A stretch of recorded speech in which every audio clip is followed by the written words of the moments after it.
What if the emptiness you feel isn't because no one has chosen you, but because you haven't chosen yourself yet? Most people don't realize this, but emptiness doesn't arrive all at once. It creeps in quietly. It shows up when you open a dating app and feel a strange mix of hope and exhaustion. When you swipe, not because you're excited, but because you're bored, lonely, or trying to feel something. You tell yourself you're looking for connection, but deep down, you're really looking for reassurance. A sign that you matter. A sign that you're wanted. And for a moment, when someone matches with you, it works. You feel a small lift, a brief sense of relief, but it never lasts. So let me ask you something honestly. Are you actually looking for love, or are you trying to escape being alone with yourself? Imagine this instead. Imagine opening that same app, but instead of swiping right on another stranger, you swipe right on yourself, on becoming someone you respect, someone you feel grounded being, someone who isn't searching for another person to fix a feeling they don't want to face. How would that change the way you show up? How would that change the kind of people you attract? Modern dating culture moves fast, too fast for meaning to keep up. Profiles blur together. Conversations start and die within days. Ghosting has become normal. Depth feels rare. And instead of leaving dates feeling understood or connected, many people walk away feeling more confused, more drained, and more unsure of themselves than before. We tell ourselves it's just how things are now, that it's the apps, that people don't know how to commit anymore. But that explanation only scratches the surface. The deeper issue isn't just how we date, it's the mindset we bring into it. Many people enter relationships without knowing who they are, what they value, or what they're actually ready to give. They know what they want to receive, but not what they stand for. They look for someone to complete them instead of someone to walk alongside them. And so dating becomes a search for validation instead of a space for genuine connection. That's why so many interactions feel hollow.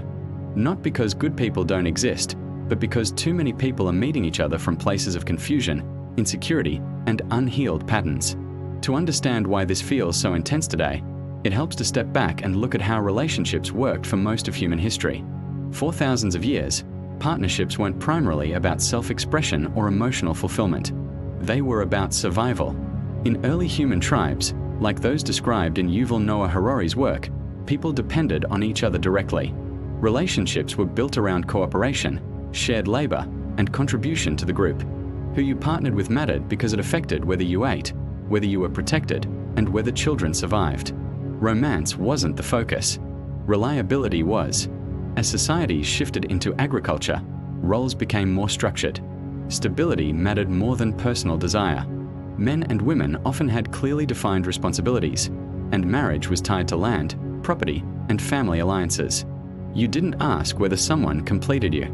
You asked whether they fit the life you were expected to live. And for better or worse, that clarity gave relationships a sense of direction. Even into the early 20th century, expectations were largely set. Men were providers. Women managed the home. The roles weren't necessarily fair or fulfilling, but they were clear. People knew what was expected of them, and that predictability reduced uncertainty. Relationships weren't always happy, but they were understandable. Then everything changed. Today, we live in a world of unprecedented freedom. Traditional roles have loosened. People have more choices than ever before. Careers, lifestyles, identities, and values are no longer prescribed in the same way. Technology connects us instantly. Information is everywhere. We can learn, reinvent ourselves, and reshape our lives in ways that were impossible just decades ago. In many ways, this is a gift. It is a privilege to live in a time where you're re-allowed to ask deeper questions. Not just who should I be with, but who am I? But freedom comes with a cost. When roles disappear, responsibility increases. You're no longer handed a script for how to live or love. You have to write it yourself. And that's where many people struggle. Because when you don't know who you are, every choice feels heavy. Every rejection feels personal. And every interaction becomes a test of your worth. Dating apps were designed to help people meet, and in many ways they do. But they also changed how we experience connection.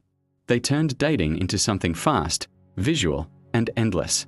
You can meet more people in a single evening than previous generations met in years. But speed comes at a price. When everything is quick and disposable, nothing has time to deepen. Swiping becomes habitual. Conversations become interchangeable. And slowly, without realizing it, you start measuring your value through reactions that were never meant to define you. A match feels like approval.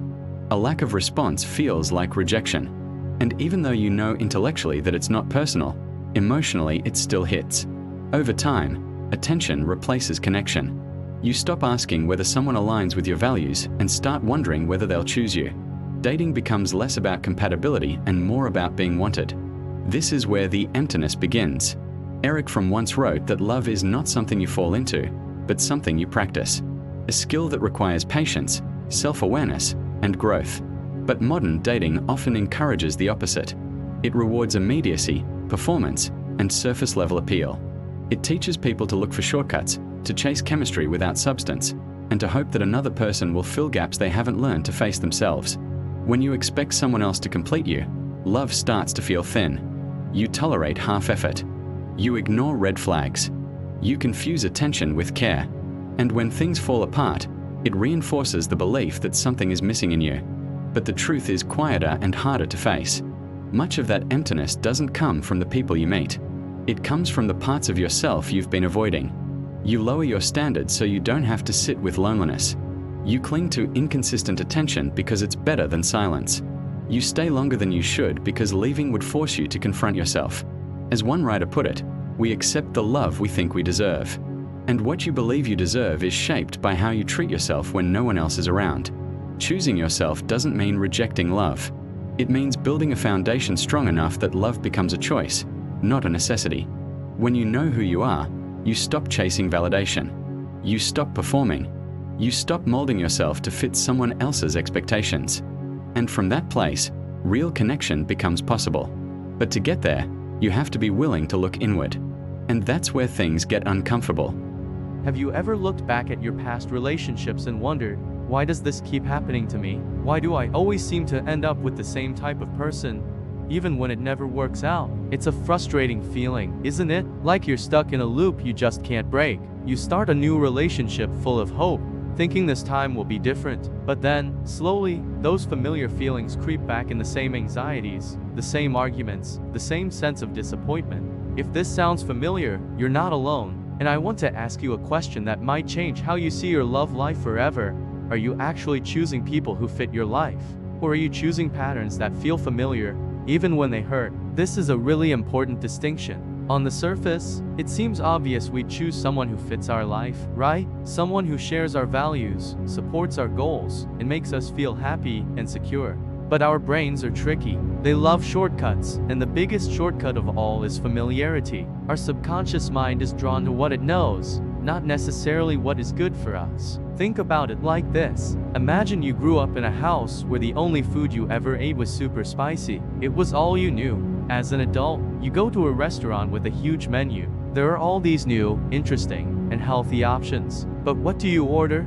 You're likely to pick the spiciest thing on the menu, even if it gives you a stomachache. Why? Because it's familiar. It feels like home, even if home was a little uncomfortable. Our relationships work in a very similar way. The emotional flavor of our childhood and early experiences creates a blueprint for what feels normal to us in relationships. If we grew up in a home where love was conditional, where we had to earn affection, or where there was a lot of emotional distance, we might subconsciously seek out partners who recreate those same dynamics. A partner who is a little distant might feel comfortable because it's what we're used to. A relationship that has a lot of dramatic ups and downs might feel exciting and passionate because it mirrors the emotional chaos we grew up with. We might even be drawn to people we need to fix or save because it makes us feel needed and valuable, a role we might have learned to play early on. This isn't a conscious choice. Nobody wakes up and says, "Today, I'm going to find someone who makes me feel anxious and insecure." It happens on a much deeper, subconscious level. We meet someone, and there's this instant spark. We feel this magnetic pull, this intense chemistry. We think, this is it, I've found my person. But sometimes, that intense spark isn't a sign of true love.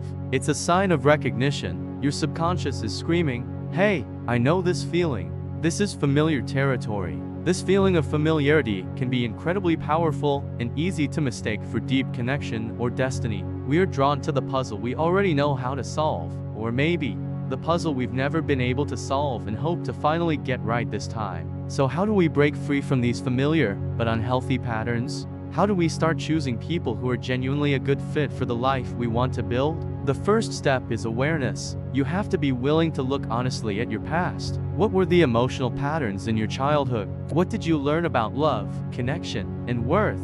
Get a journal and write it all down. What did love feel like? Was it calm and steady, or was it a roller coaster? Did you feel seen and heard, or did you feel like you had to perform to be loved? Don't judge what you write, just observe. This isn't about blaming anyone. It's about understanding your own programming. Next, identify your relationship patterns. Look at your past partners. What did they have in common? Not just their jobs or hobbies, but how did they make you feel? Did you often feel anxious, insecure, or not good enough? Were you always the giver, the caretaker, the one trying to fix things? Recognizing these recurring themes is like finding a map that shows you where you've been. Once you see the map, you can choose a different route. The third step is to define what a healthy fit actually looks like for you. This is the fun part. Get clear on what you truly want and need in a partner. And I mean really clear. Don't just say someone nice. What does nice mean to you? Does it mean someone who listens patiently? Someone who respects your boundaries? Someone who celebrates your successes? Think about your values. What's most important to you in life? Honesty, growth, adventure, family. Your ideal partner should share those core values. Think about your goals. Where do you see yourself in 5 or 10 years? You need a partner who is either on a similar path or is your biggest cheerleader for the path you are on. A good fit doesn't mean you're identical. It means your lives can weave together without either of you having to give up who you are. A healthy relationship should feel like peace, not a battle. It should feel like a safe harbor, not a storm you have to constantly navigate. Now, here comes the hardest part: being patient and brave enough to walk away from the familiar. When you start dating with this new awareness, you'll encounter people who trigger that old, familiar spark. Your brain will light up and say, this is the one. Your job is to pause, take a breath, and ask yourself, is this feeling true chemistry?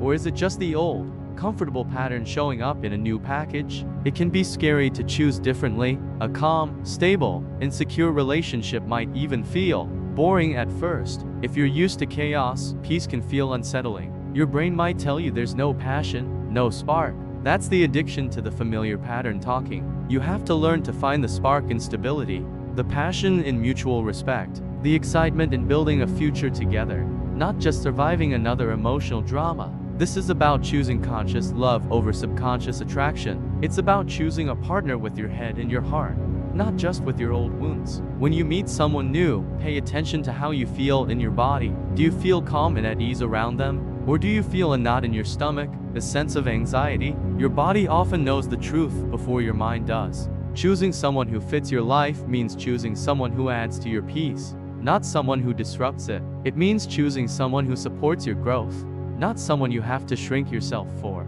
It's a conscious, deliberate choice, and it might be the most important choice you ever make. Breaking old patterns is hard work. It requires self-reflection, courage, and sometimes support from a therapist or a coach who can help you see your blind spots. But it is absolutely possible. You deserve a relationship that feels like a partnership, not a project. You deserve a love that is a source of strength and joy, not a source of constant stress. So, the next time you feel that intense, all-consuming spark, take a moment, pause, ask yourself the hard questions. Is this person a good fit for the life I want to create? Or are they just a familiar pain I've learned to call love? The answer could set you free. Thanks so much for watching. If this resonated with you, I'd love to hear your thoughts in the comments below. What patterns have you noticed in your own life? Sharing our stories helps us all feel less alone. Don't forget to like this video and subscribe for more content on building healthier, happier relationships. See you next time.